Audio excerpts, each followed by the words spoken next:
నమస్కారం ఘంటారావానికి స్వాగతం. ముందుగా ప్రధాన అంశాలు. సివిల్స్ అభ్యర్థులకు ఆర్థిక సాయం అందించిన సీఎం రేవంత్ రెడ్డి పరీక్షలో విజయం సాధించి రాష్ట్రానికి సేవ చేయాలని ఆకాంక్ష.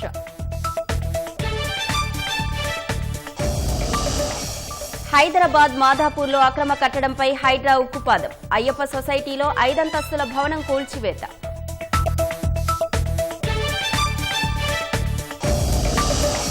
ప్రపంచంలో 2వ ఉత్తమ లిపిగా తెలుగు నిలిచిందన్న వెంకయ్య.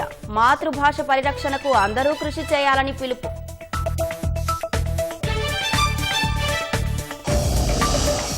మహబూబ్ నగర్ చేదుగట్టు తండాలో క్వారీతో ఇబ్బందులు. భారీ పేలుళ్లు, దుమ్ము ధూళితో తీవ్ర అవస్థలు పడుతున్న జనం.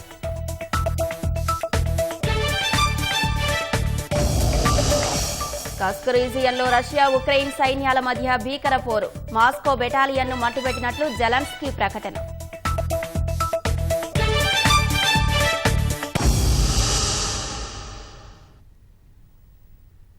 హైదరాబాద్ వేదికగా జరుగుతున్న అంతర్జాతీయ తెలుగు మహాసభలో మాజీ ఉపరాష్ట్రపతి వెంకయ్యనాయుడు మాట్లాడుతున్నారు. ప్రత్యక్ష ప్రసారం ద్వారా చూద్దాం. గుడ్ నైట్ బ్యాడ్ నైట్ మనకు తెలవదు. అటు కాబట్టి నమస్కారం అన్నాం అనుకోండి, ఉదయం నమస్కారం, మధ్యాహ్నం నమస్కారం, సాయంత్రం నమస్కారం, రాత్రి కూడా నమస్కారం. అదే మన సంస్కారం. అది అలవాటు చేసుకోవాలి. ఒకరినొకరు పలకరించినప్పుడు కూడా బాయ్ అని చెప్పుకుంటే చాలా మంది బాయ్ ఏం బాయ్ దేనికి అంటే నీకు ఇంకా సెలవు అనే నమస్తే అని చెప్పలేము. పోయేటప్పుడు వస్తే కూడా నమస్తే, పోతే కూడా నమస్తే. పిల్లలు కూడా ఇప్పుడు కొత్తగా నేను డ్రైవర్ ఏంటంటే మా డ్రైవర్ ఒకడు ఇంకొకటితో మాడుతున్నాడు. ఏమని, హలో బ్రో ఎలా ఉన్నావు అని. బ్రో నేను వాడిని పిలిచి అడిగా, బ్రో అంటే ఏంద్రా బ్రోకరా అని. కాదు సార్ బ్రో అంటే బ్రదర్ అని. బ్రదర్ బ్రో అయిపోయాడు. వదినా అంటే ఎంత బాగుంటుంది చెప్పండి. మరదలా అంటే ఇంకెంత సంతోషమో చెప్పండి. అసలు మరదలా, అక్క, బావా, నానా, పెదనాన్న, పెదనాన్న, చిన్నాన్న, తాతయ్య, అమ్మమ్మ అంటే సంతోషమా? గ్రాండ్ మదర్, గ్రాండ్ కాకపోయినా బ్రదర్ ఇన్ లా, చట్ట ప్రకారం బ్రదర్ ఇన్ లా, అంతేగాని బంధువు కాదు. Brother in law, sister in law. ఇప్పుడు కొత్తగా నేర్చుకోవాలి చాలామంది. ఎవరినైనా పెద్దవాళ్ళని పిలవాలి, ఆంటీ బాగున్నారా, ఆంటీ ఏమిటి ఆంటీ అని. ఇవన్నీ ఆ భాషలో నుంచి మనకు వచ్చినట్టు ఇవి. దయచేసి మన భాషలో మధురమైన దాంట్లో తెలుగు భాషను అందరూ ఉపయోగించండి. నేను చెప్పిన 5 సూత్రాలు పాటించండి. చాలా మంచిగా ఉంటుంది, మనసుకు సంతోషం ఇస్తుంది. మనం ఈ విధంగా ముందుకు సాగితే మన భాషను ముందు తరాలు సగర్వంగా నిలబెట్టుకుంటాయి. మన సాహిత్యాన్ని ప్రపంచానికి తెలియజేస్తాయి.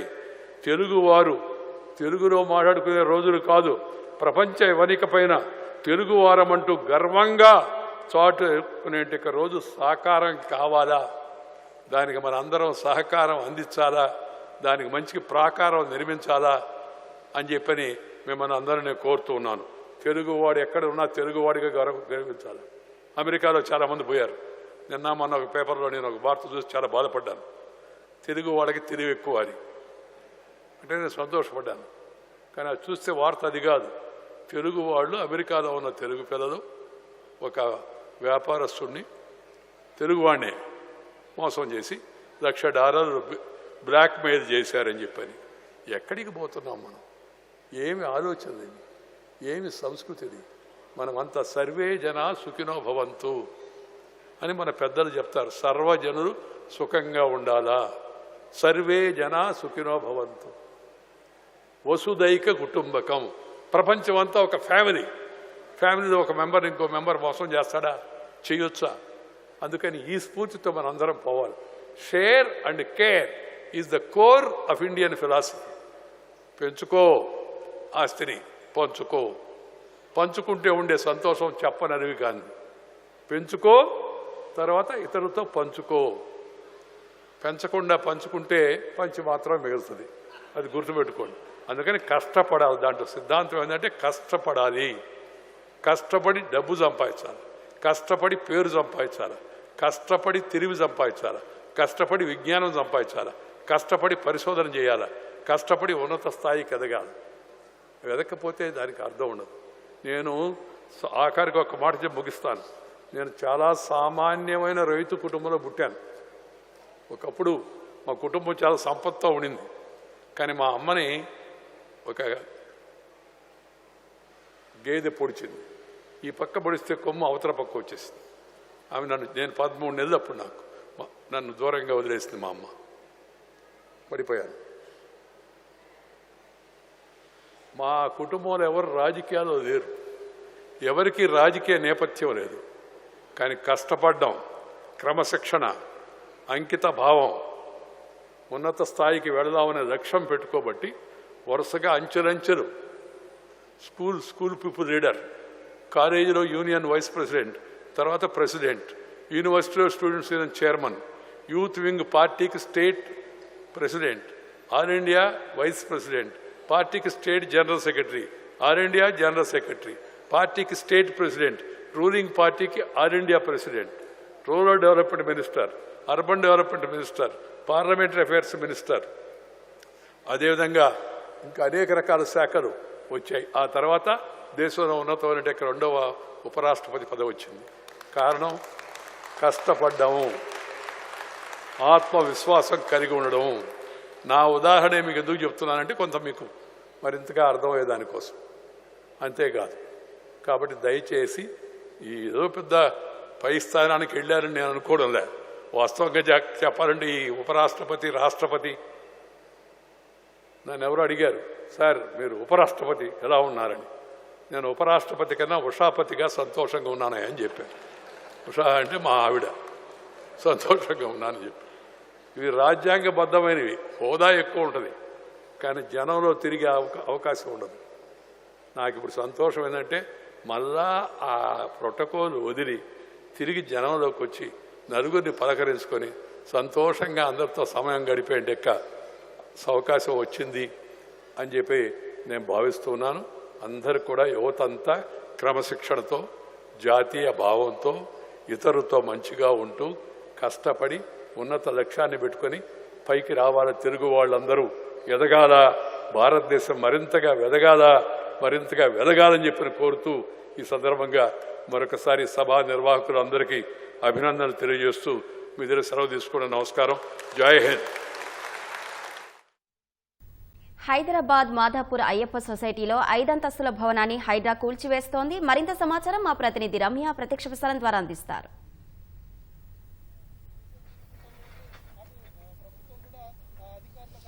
ఈరోజు ఉదయం దాదాపు 11 గంటల నుంచి కూడా మాధాపూర్ హైటెక్ సిటీ ఏదైతే ఉందో 100 ఫీట్ రోడ్లో ఉన్నటువంటి భారీ భవనాన్ని హైడ్రా కూల్చివేత ప్రక్రియను ప్రారంభించింది. ప్రస్తుతం మనం చూస్తున్నాం, ఇప్పటికే కూల్చివేత ప్రక్రియ అయితే కొనసాగుతున్నటువంటి దృశ్యాలు మనం చూడొచ్చు. మొత్తం 5 అంతస్తులలో ఏర్పాటు చేసినటువంటి ఈ భవనం పూర్తిగా అక్రమమైందని చెప్పేసి గతంలో కూడా దీనికి సంబంధించి అనేకసార్లు ఫిర్యాదులు అందిన నేపథ్యంలో అప్పట్లో గతేడాది జిహెచ్ఎంసీ సైతం ఇది అక్రమ నిర్మాణం అని తేలుస్తూ దీనిలో కొంత పార్టీని కూల్చివేసినప్పటికీ ఎవరైతే నిర్మాణదారు ఉన్నారో వారు ఆ ఆదేశాలను కానివ్వండి, అదేవిధంగా కూల్చివేతలను సైతం బేఖాతరు చేస్తూ తిరిగి నిర్మాణాన్ని కొనసాగించారు. అయితే వీటిని చూస్తే ఇవి గురుకుల సొసైటీకి సంబంధించిన ల్యాండ్గా కూడా సమాచారం. ఈ నేపథ్యంలో గతంలోని సొసైటీ సభ్యులు అటు కోర్టుని సైతం ఆశ్రయించగా కోర్టు కూడా ఈ భవనం అక్రమం నిర్మాణమైందని చెప్పి తేల్చడంతో గతేడాది దీన్ని కొంతవరకు జిహెచ్ఎంసీ అధికారులు కూర్చారు. అయితే తిరిగి మళ్ళీ నిర్మాణ ప్రక్రియ చేపట్టడం, ఒకవైపు సైబర్ టవర్స్ ఏవైతే ఉన్నాయో దానికి సైబర్ టవర్స్కి కూటవేత దూరంలోనే ఉండడం, మాధాపూర్ హైటెక్స్ ఏదైతే వెళ్ళడానికి రోడ్డు ఉందో ఈ 100 ఫీట్ రోడ్డు పైనే, మెయిన్ రోడ్ పైనే ఈ స్థలం ఉండడంతో అక్రమంగా దీంట్లో ఈ యొక్క నిర్మాణాలు అయితే కొనసాగిస్తున్నారని చెప్పేసి పలుమార్లు ఫిర్యాదులందరూ. మరోవైపు హైడ్రా కమిషనర్ రంగనాథ్ సైతం దీని మేరకు సమాచారం ఫిర్యాదు అందిన నేపథ్యంలో నిన్న శనివారం రోజు హైడ్రా కమిషనర్ రంగనాథ్ సైతం ఇక్కడికి వచ్చి ఈ బిల్డింగ్ నిర్మాణాన్ని పరిశీలించడంతో పాటుగా గతంలో హైకోర్టు ఇచ్చిన ఉత్తర్వులు కావచ్చు, అదేవిధంగా అప్పటి కమిషనర్స్ ఇచ్చినటువంటి ఏదైతే జిహెచ్ఎంసీ ఇచ్చినటువంటి ఆదేశాలు ఉన్నాయో అప్పటి కూల్చివేతకు సంబంధించినటువంటి పూర్తి వివరాలను కూడా ఆయన అడిగి తెలుసుకున్నారు. అటు మాధాపూర్ పోలీసుల ఆధ్వర్యంలో ఈరోజు ఉదయం యాక్చువల్లీ మామూలుగా అయితే నిన్న సాయంత్రం నుంచి ఈ యొక్క నిర్మాణ ప్రక్రియ చేపట్టాలని భావించినప్పటికీ కొన్ని కారణాల వల్ల ఏదైతే ఈ కూల్చివేత ప్రక్రియ ఉందో ఈ కూల్చివేత ప్రక్రియ నిన్ననే ప్రారంభించాలి అనుకున్నప్పటికీ కూడా కొన్ని కారణాల వల్ల దీన్ని వాయిదా వేసి ఈరోజు ఉదయం దాదాపు 11 గంటల నుంచి కూడా ఈ యొక్క కూల్చివేత ప్రక్రియ అనేది కొనసాగుతుంది. మనం చూస్తున్నాం మొత్తం 5 అంతలకు సంబంధించి ఇప్పటికే వెనక వైపు నుంచి ఈ యొక్క కూల్చివేత ప్రక్రియ ప్రక్రియ అనేది ప్రారంభించారు. ఎందుకంటే ఇది రహదారికి మెయిన్ రోడ్కి పక్కనే ఉండడం కొంత ట్రాఫిక్ అంతరాయం కలుగుతున్న ఉద్దేశంతో ఈరోజు ఏదైతే కూల్చివేత ప్రక్రియ చేపట్టారో ఈ నేపథ్యంలోనే అటు రహదారిపై వెళ్లే వాళ్ళకి ఎలాంటి ఇబ్బంది లేకుండా ఉండేందుకు వెనక వైపు నుంచి ఈ యొక్క కూల్చివేత ప్రక్రియ అనేది కొనసాగిస్తున్నారు. మధ్యాహ్నానికి వెనక వైపు దాదాపుగా పూర్తయినట్టయితే కనుక 2 గంటల తర్వాత నుంచి ముందు వైపు నుంచి కూల్చివేత చేపట్టాలని భావిస్తున్నట్టు తెలుస్తుంది. అయితే వెనక వైపు మొత్తం అంతా కూడా ఈ భవనాన్ని కూల్చివేత పూర్తయిన తర్వాత ముందు వైపు నుంచి భవనాన్ని వెనకకి పడే విధంగా ఈ కూల్చివేత చేపట్టే ఉద్దేశంలో ఉన్నట్టుగా కూడా తెలుస్తుంది. మొత్తానికి ఈరోజు సాయంత్రానికి కల్లా దీనికి సంబంధించినటువంటి కూల్చివేత ప్రక్రియ మొత్తాన్ని పూర్తి చేయాలని చెప్పి కూడా అధికారులు భావిస్తున్నారు. నిన్న రాత్రి నుంచే ఇటు డిజాస్టర్ మేనేజ్మెంట్ టీం కావచ్చు, అదేవిధంగా పోలీస్ సిబ్బంది కానివ్వండి ఇక్కడికి చేరుకుని నిన్న సాయంత్రం నుంచి ఇక్కడ ఉండడం జరిగింది. ఇక ఉదయం దాదాపు 11 గంటల నుంచి కూడా ఈ ప్రక్రియ అంతా కూడా ప్రారంభమైందని చెప్పొచ్చు. అయితే అక్రమంగా ఏదైతే కట్టడాలు చేపడుతున్నారో వాటిని ఎట్టి పరిస్థితుల్లో ఉపేక్షించేది అని చెప్పేసి దానిపైన ఫిర్యాదులు వస్తే తప్పక చర్యలు తీసుకుంటామని గతంలోనే హైడ్రా తెలిపింది. ఇక ఈ నూతన సంవత్సరం మరింత ఉత్సాహంతో ఏవైతే భారీ భవనాలు ఉన్నాయి, అక్రమంగా కట్టడాలు వాటికి సంబంధించిన ఫిర్యాదు తీసుకుని వాటన్నిటిని కూడా కూల్చివేతలు చేపట్టే ప్రక్రియ చేస్తున్నట్టు కూడా తెలుస్తుంది. ప్రస్తుతం అయితే భారీ భవంతి ఏదైతే ఉందో మాదాపూర్ 100 ఫీట్ రోడ్లో దీని కూల్చివేత ప్రక్రియ అయితే కొనసాగుతుంది. సాయంత్రానికల్లా దాదాపుగా ఈ భవనం నేలమట్టమయ్యే అవకాశం ఉన్నట్టు తెలుస్తుంది. Over to studio.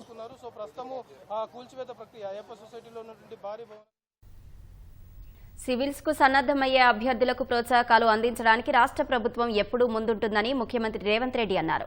రాష్ట్ర ఖ్యాతి పెంచేందుకు వారు తమ పాత్ర పోషించాలని సూచించారు. ప్రజాభవన్లో రాజీవ్ గాంధీ సివిల్స్ అభయహస్తం పేరిట నిర్వహించిన కార్యక్రమంలో ముఖ్యమంత్రి రేవంత్ రెడ్డి, ఉప ముఖ్యమంత్రి భట్టి విక్రమార్క సహా మంత్రులు, పలువురు నేతలు పాల్గొన్నారు. సివిల్స్ ఇంటర్వ్యూలకు ఎంపికైన 20 మందికి, మెయిన్స్ కు అర్హత సాధించిన 40 మందికి ఒక్కొక్కరికి ₹1,00,000 చొప్పున ఆర్థిక సాయం అందించారు. డబ్బు లేని కారణంగా సివిల్స్ అభ్యర్థులు మధ్యలో ఆగిపోకూడదనే ప్రభుత్వం ప్రోత్సాహకాలు అందిస్తుందని భట్టి తెలిపారు. సెక్రటరీ సందీప్ కుమార్ సుల్తానియా గారు, అడ్వైజర్స్, పెద్దలందరూ పాల్గొంటూ ఉన్నారు. వారితో పాటు దేశంలో ఎక్కడా లేని విధంగా యంగ్ ఇండియా అన్న పదానికి నామకరణం చేసి వాళ్ళకి అందిస్తే ఎటువంటి ఇబ్బంది లేకుండా దృష్టి అంతా ఇంటర్వ్యూ మీదనే పెట్టడానికి ఉపయోగపడుతున్నటువంటి ఒక ఉన్నతమైన ఆలోచనతో తిరిగి మళ్ళీ ముఖ్యమంత్రి గారు మంత్రిమండలి ఆలోచన చేసి కేవలం మెయిన్స్ వాళ్ళకే కాదు ఇంటర్వ్యూ పోయే వాళ్ళకు కూడా మనం ప్రోత్సహించాలని చెప్పి ఆలోచనతోనే మరొక ₹1,00,000 చెక్ను వారికి అందించాలనేటువంటి ఆలోచనతో ఈ కార్యక్రమాన్ని ఇక్కడ ఏర్పాటు చేశాం. తెలంగాణ ప్రజలకి ఇక్కడ నుంచి మిమ్మల్ని ప్రోత్సహించి పంపిస్తే మా ప్రభుత్వం మమ్మల్ని ప్రోత్సహించి యూపీఎస్సీలో సెలెక్ట్ కావటానికి సహకరించింది. కాబట్టి నా రాష్ట్రాన్ని, నా ప్రభుత్వాన్ని కాపాడుకుంటూ ఏ స్థాయిలో ఎక్కడున్నా కానీ ఈ రాష్ట్ర ప్రయోజనాల కోసం మంచి మనసుతో మీ ప్రయత్నం కూడా మీరు చేస్తారనేటువంటి ఆశ, ఆలోచన మా అందరికీ ఉంది. రాజకీయ నాయకులకు ఓడిపోతే 6 నెలలు ఖాళీగా ఉండడానికే కష్టపడుతున్నా, లేకపోతే బాధపడుతున్నా, ఎంబడెంబడే వాళ్ళ కుటుంబ సభ్యులకు వివిధ పోస్టులు ఇస్తున్న సమయంలో 14 సంవత్సరాలు యుక్త వయసు మొత్తం ఎందుకు ఉపయోగం లేకుండా పరీక్షలు వదిలేద్దామా, ఆశ మాకు అవకాశం వస్తే గ్రూప్ 1 ఆఫీసర్లం అవుతామని, పరీక్షలకు ప్రిపేర్ అవుదామా, ఎప్పటికి పరీక్షలు పెడతారో తెలియని పరిస్థితులు. ఇట్లాంటి గందరగోళ పరిస్థితుల్లో ఒక్కొక్క చిక్కుముడిని ఇప్పుకుంటూ ఈరోజు వివిధ హోదాలలో ఉండే ఖాళీలను అన్నిటిని కూడా నియామకాలు చేపట్టుకుంటూ ముందుకు వెళ్తున్నాము.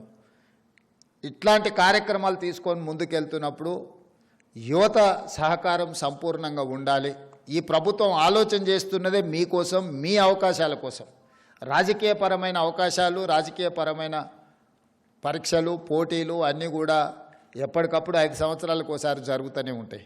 కానీ మీకు ఒక్కసారి అవకాశం మిస్ అయితే జీవితకాలం మీరు ఆ అవకాశాన్ని కోల్పోయిన పరిస్థితులు ఉంటాయి.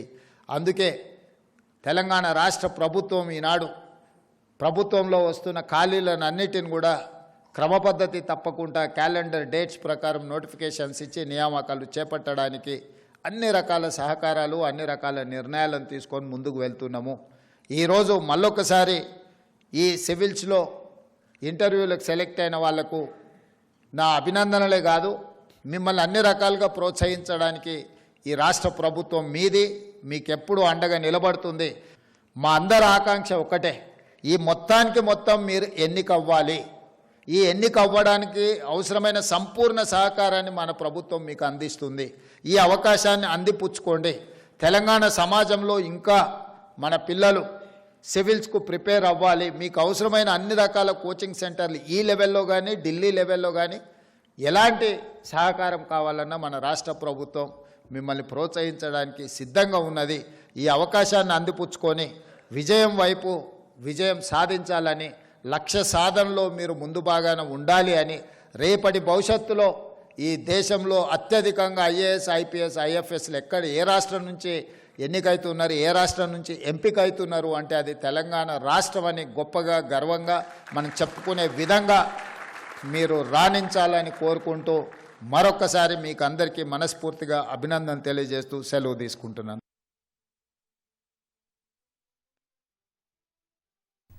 నాంపల్లి కోర్టు ఆదేశాలకు అనుగుణంగా హైదరాబాద్ చిక్కడపల్లి పోలీస్ స్టేషన్కు చేరుకున్న అల్లు అర్జున్ బెయిల్ షరతుల మేరకు సంతకం చేసి వెళ్లారు. సంధ్యా థియేటర్ వద్ద జరిగిన తొక్కిసలాట ఘటనలో రేవతి అనే మహిళ మృతి చెందగా ఓ బాలుడు గాయపడ్డాడు. ఈ కేసులో A11గా అల్లు అర్జున్ను పోలీసులు నిర్ధారించి కేసు నమోదు చేశారు. ఛార్జిషీట్ దాఖలు చేసి కోర్టులో హాజరుపరిచారు. దీనిపై అల్లు అర్జున్ తరపు న్యాయవాదులు సైతం వాదనలు వినిపించారు. వాదా ప్రతివాదనలు విన్న న్యాయస్థానం అర్జున్కు షరతులతో కూడిన బెయిల్ మంజూరు చేసింది. ప్రతి ఆదివారం పోలీస్ స్టేషన్లో హాజరు కావాలని ఆదేశించింది. ఈ నేపథ్యంలోనే చిక్కడపల్లి ఠాణాలో అల్లు అర్జున్ సంతకం చేశారు. మరోవైపు కిమ్స్ ఆసుపత్రిలో చికిత్స పొందుతున్న శ్రీతేజ్ను పరామర్శించడానికి అల్లు అర్జున్ వస్తారన్న సమాచారంతో రామ్ గోపాల్పేట్ పోలీసులు నోటీసులు జారీ చేశారు. పరామర్శకు వస్తే తమ సూచనల మేరకు నడుచుకోవాలని, ఏదైనా జరిగితే బాధ్యత వహించాల్సి ఉంటుందని సూచించారు. ఈ నేపథ్యంలో చిక్కడపల్లి పోలీస్ స్టేషన్ నుంచి అల్లు అర్జున్ నేరుగా తన ఇంటికి వెళ్లారు. ఛత్తీస్గఢ్లో మావోయిస్టుల ఏరివేత కొనసాగుతోంది. బస్తర్ రీజియన్లో భద్రతా బలగాలతో జరిగిన ఎదురుకాల్పుల్లో 4 నక్సలైట్లు మృతి చెందారు. జిల్లా రిజర్వ్ గార్డు దళానికి చెందిన ఒక హెడ్ కానిస్టేబుల్ కూడా ఎన్కౌంటర్లో మరణించినట్లు పోలీసులు తెలిపారు. నారాయణపూర్ దంతెవాడ సరిహద్దుల్లోని అబూజ్మడ్ అడవుల్లో భద్రతా బలగాలు నక్సల్స్ వ్యతిరేక ఆపరేషన్ నిర్వహిస్తుండగా మావోయిస్టులు ఎదురుపడ్డారు. పరస్పరం ఎదురుకాల్పులకు దిగగా 4 నక్సల్స్ సహా హెడ్ కానిస్టేబుల్ షెన్నుకరం చనిపోయారు. ఘటన ప్రాంతం నుంచి AK-47 సహా ఆటోమేటిక్ సెల్ఫ్ లోడింగ్ రైఫిల్స్ ను పోలీసులు స్వాధీనం చేసుకున్నారు. ప్రస్తుతం ఆ ప్రాంతంలో మావోయిస్టుల కోసం గాలింపు చర్యలు కొనసాగుతున్నాయి. దేశ రాజధాని ఢిల్లీ సహా ఉత్తర భారతావనిలోని చాలా ప్రాంతాలను పొగమంచు చుట్టేసింది. ఉష్ణోగ్రతలు దృశ్యమానత తగ్గిపోవడంతో 160కి పైగా విమానాలు, అనేక రైళ్లు సేవలు 3వ రోజు ఆలస్యమయ్యాయి. ఇందిరాగాంధీ విమానాశ్రయంలో ఉదయం 7:30 సమయంలో 0 మీటర్ల దృశ్యమానత నమోదైంది.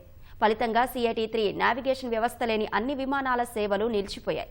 స్వల్ప దృశ్యమానతలు గంటల పాటు కొనసాగే అవకాశం ఉండటం వల్ల వాహనదారులు అప్రమత్తంగా ఉండాలని వాతావరణ శాఖ హెచ్చరించింది. గత 24 గంటల్లో ఢిల్లీలో 20 డిగ్రీల గరిష్ట, 7.8 డిగ్రీల కనిష్ట ఉష్ణోగ్రతలు నమోదయ్యాయి. వాయు నాణ్యత సూచి కూడా తీవ్రంగా పడిపోయి 377 పాయింట్ల వద్ద నమోదైనట్లు కాలుష్య నియంత్రణ బోర్డు తెలిపింది. చాలా వరకు ఉత్తరాది రాష్ట్రాల్లో ఇవే పరిస్థితులు కనిపిస్తున్నాయి. చండీగఢ్, లక్నవూలలో దట్టమైన పొగమంచు ఆవరించింది. జమ్మూ కశ్మీర్ రాజధానిలో శ్రీనగర్లో ఉదయం 5:30 సమయానికి -1 డిగ్రీ సెల్సియస్ ఉష్ణోగ్రత నమోదైంది. రష్యా భూభాగమైన కస్క్ రీజియన్లో మాస్కో, కీవ్ సైన్యాల మధ్య పోరు తీవ్రమైంది. గడిచిన 2 రోజుల్లో అక్కడ మోహరించిన రష్యాలో పదాతి దళం బెటాలియన్ మొత్తాన్ని అంతమొందించినట్లు ఉక్రెయిన్ అధ్యక్షుడు జెలెన్స్కీ ప్రకటించారు. రష్యన్ సైన్యానికి మద్దతుగా పోరాడుతున్న ఉత్తర కొరియా సైనికులు కూడా భారీగా చనిపోయినట్లు తెలిపారు. పొక్రోస్క్ ప్రాంతంలో ప్రస్తుతం యుద్ధం తీవ్రంగా కొనసాగుతోందని, ఆక్రమణదారులు లెక్కలేనంత మందిని పోగొట్టుకుంటున్నారని వెల్లడించారు. కార్కివ్, సుమీ రీజియన్లలోని గ్రామాలపై గైడెడ్ ఏరియల్ బాంబులను రష్యా ప్రయోగిస్తోందని ఆరోపించారు. మరోవైపు కస్క్ రీజియన్లో గత 24 గంటల్లో 540 మంది కీవ్ సైనికులను హతమార్చారని రష్యా రక్షణ శాఖ ప్రకటించింది. ఉక్రెయిన్ ప్రయోగించిన 8 అమెరికన్ క్షిపణులు, 72 డ్రోన్లను తమ గగనతల వ్యవస్థ కూల్చేసినట్లు పేర్కొంది. ఉక్రెయిన్ సైనిక ఎయిర్పోర్ట్లు, డ్రోన్ అసెంబ్లింగ్ కేంద్రాలు, ఆయుధ గిడ్డంగులను దెబ్బతీసినట్లు మాస్కో వివరించింది.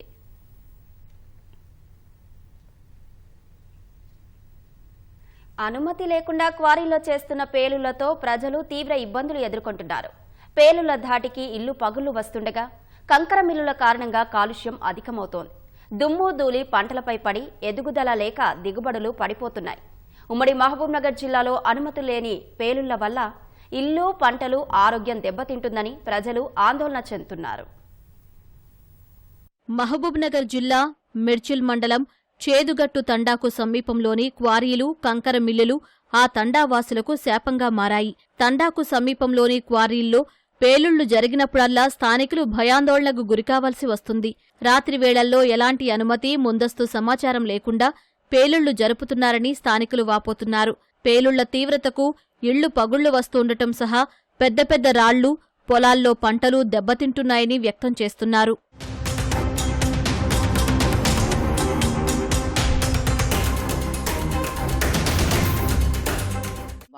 మిషన్ పడ్డా ప్రశాంతి మాకు ఏం పంటలేదు సార్. మేము ఏం వేసినా కానీ దుమ్ములు వస్తున్నాయి. బ్లాస్టింగ్ వేస్తే మేము మంచులు ఉన్నా కానీ ఇక్కడ అక్కడ రాయి మేము వాళ్ళు చూడకుండా కూడా వేస్తాం సార్. అక్కడ పోతే ఎక్కడ మలుతుంది, ఇక్కడ పోతే ఇక్కడ మలుతుంది. పంట కూడా మాకు మంచిగా వస్తుంది. మాకు రాళ్ళు బ్లాస్టింగ్ లేపినప్పుడు నైట్ పూట 12-11 గంటలకు, నైట్ 12 గంటలకు బ్లాస్టింగ్ లేపుతాడు. ఈ ఇండ్లు మొత్తం పర్రలీడుస్తున్నది. ఇది పర్రలీడిసే వలన మళ్ళీ డస్ట్ కూడా మాకు దుమ్ము వస్తుంది. రాళ్ళు కూడా 1 కిలోమీటర్ దూరాన పడుతుంది మా పొలంలో. ఎందుకు బ్లాస్టింగ్ ఇట్లా ఇస్తామని అంటే మేము వేస్తలేమని మళ్ళీ అబద్ధం చెప్తాడు. మళ్ళీ ఆయనకు అడిగే వరకలా బ్లాస్టింగ్ ఒక్క రాయి 1 క్వింటల్ రాయి బ్లాస్టింగ్ లేపే వలన నైట్ 12 గంటల 1 కిలోమీటర్ దూరాన పోయి మా ఆవుల దొడ్ల మీద పోయి పడుతుంది. పోలీసు వాళ్ళకి చెప్పుకోపోండి, మేము కేసు చేసుకోపోండి మా మీద అంట చెప్పి దాడులు చేస్తారు వాళ్ళు. మళ్ళీ బ్లాస్టింగ్ జరిగే వలన మాకు కింద బోర్లు కూడా పూడుకుపోతున్నాయి.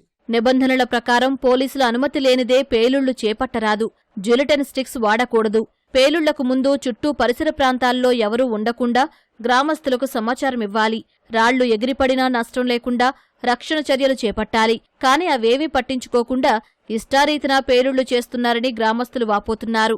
మా చేనుకి దుమ్ము వస్తుంది సార్. మాకు పంట మంచిగా వస్తలేవు.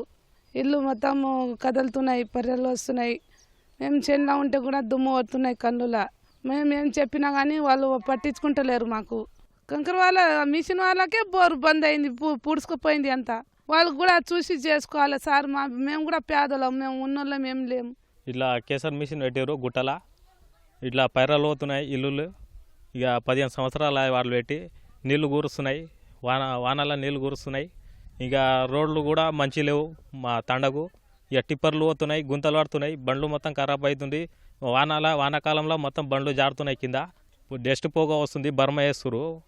రాత్రి 1 గంటలకు 12 గంటలకు వేస్తురు. మిర్జిల్ మండలం కాడ ఇచ్చినాం. ఇక వాళ్ళు ఏం పట్టించుకుంటలేరు. పత్తి చేనులు పైన ఆకుల పైన దుమ్ము పడుతుంది. మంచిగా వండతలేవు పంటలు. పంట మంచిగా వస్తలేదు సార్. మిషన్ పెట్టినప్పుడు మొత్తం ఇండ్లు కదులుతున్నాయి. తండ మొత్తం కదిలిపోతుంది. ఆడ బర్మ వేసినప్పుడే కదిలిపోతుంది.